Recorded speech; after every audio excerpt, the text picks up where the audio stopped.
Salam aleyküm. Mən bir dənə məlumat verici video paylaşmaq istədim.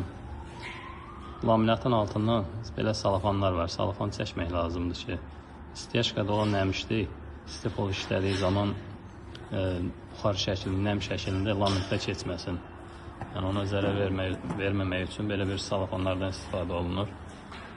Bir də məlumat vermək üçün, yəni demirəm ki, belə olunmalıdır, qaydası budur. Yəni bizim ustalar bu şəkildə işləyir.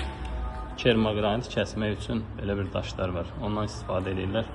Kəsimi də baxın, görün necə həm təhlükəsizlik baxımından təhlükəsizdir.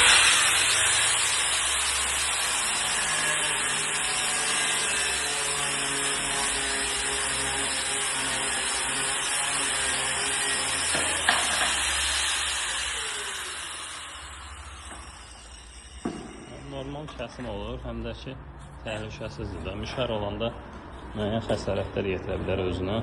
Bəzi ustalar lobziklə kəsir. Yəni onlara demirəm ki, yəni lobziklə olmaz və yaxud da müşərlə olmaz. Amma təhlükəsizlik üçün yəni bu şəkildə eləsələr daha yaxşı olar. Bu da ustamız da işləyir burada laminatda. Ətlərində iynə.